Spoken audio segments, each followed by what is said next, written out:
Très chers amis, Shalom Uvracha. En Eretz Israël, nous allons lire ce Shabbat Parashat Bechukotai.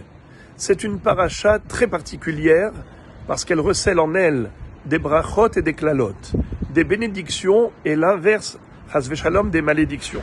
C'est-à-dire que Akadosh Baruch Hu nous promet tout le bonheur du monde à condition que l'on soit fidèle à sa volonté en accomplissant toutes les mitzvot. Mais si on décide de lui tourner le dos et de se détourner de sa volonté en transgressant les mitzvot de la Torah, alors chas v'shalom, ça pourrait entraîner des conséquences dramatiques, des événements malheureux. Et la Torah en parle de 49 malédictions, 7 fois 7. Après les 7 premières, si on les attribue au hasard en disant, bon, tout ça, ce ne sont que des incidents de la vie, au lieu de faire teshuva et de comprendre le rappel à l'ordre, le signal divin, eh bien, la situation peut empirer, s'aggraver.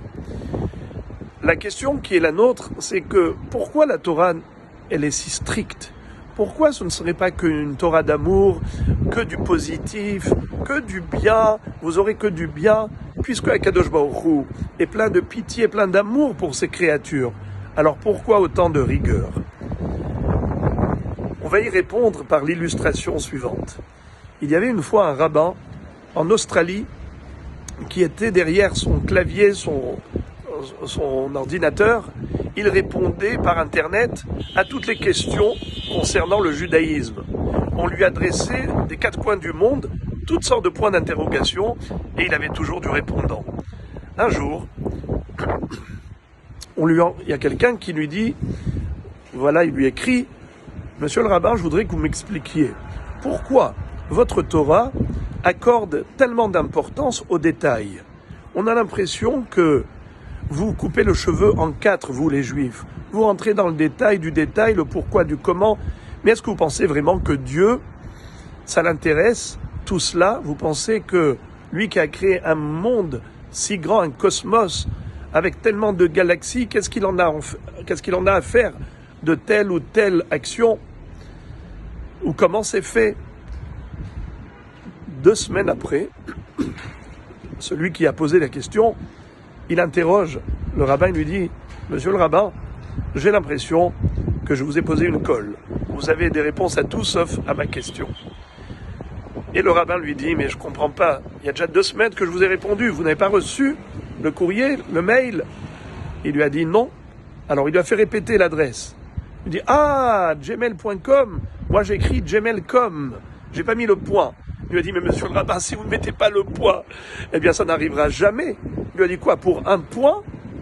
Qu'est-ce que ça signifie un petit point par rapport à toute l'adresse? Je ne comprends pas. Il lui a dit, monsieur le rabbin, un point à nos yeux, c'est tout un système, c'est tout un circuit à l'intérieur de la carte mère. Même si sur l'écran, ça paraît comme un petit point pixel, mais en réalité, c'est lié à tout un grand système. Alors, le rabbin rebondit là-dessus et lui dit, eh bien voilà la réponse à votre question. À nos yeux, ça paraît être des détails, mais dans les hautes sphères célestes, ce sont des mondes entiers. Chaque parole, chaque geste, chaque action, tout ce qui sort de notre bouche, toutes les pensées de notre esprit, toutes les actions que nous faisons, eh bien tout cela, il faut le savoir que ça a un impact incommensurable dans le monde de l'infini. C'est comme un interrupteur. C'est vrai que c'est un petit interrupteur, mais avec un petit interrupteur, tu peux éclairer toute une salle. Mais avec un petit interrupteur, on peut envoyer la bombe atomique. Ça veut dire qu'on n'a pas idée de ce que représente chaque action de l'homme. Eh bien, c'est cela ce que Akadosh Baruch Hu nous a révélé. Au travers de Parashat Bechukotai, Dieu nous dit, sachez mes enfants, que le monde, je l'ai créé pour la Torah. La Torah, c'est le plan d'architecture du monde. Et c'est ça le système. Si vous voulez que le monde se maintienne en existence, voilà vous Israël, je vous ai communiqué tous les interrupteurs. Vous appuyez sur ces boutons. Il y en a 613. Voilà ce qu'il faut faire, voilà ce qu'il ne faut pas faire. Et grâce à l'accomplissement de la Torah, on maintient le monde en vie. Et Israël étant le phare des nations, a une responsabilité double. C'est comme le pilote qui se trouve dans la cabine et tous les voyageurs dépendent du pilote et du copilote. Donc il faut savoir que nous avons une responsabilité énorme que Akadosh Baruch Hu nous a confiée.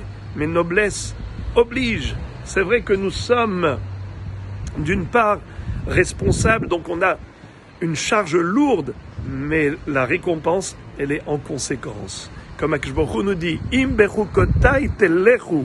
Si vous marchez dans mes voies et vous accomplissez mes lois, sachez que grâce à vous, le monde entier va en profiter et vous serez à l'origine du bonheur universel. C'est ce qui sera tout votre mérite et c'est grâce à cela que vous mériterez le Olam Haba.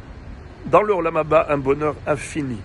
Alors, Moraï Verabotai, c'est l'occasion pour moi de vous dire que tout notre investissement à Natania, au Hachem, des années en France, tout ce qu'on a essayé de faire, c'est de donner au monde sa raison d'être, c'est-à-dire de développer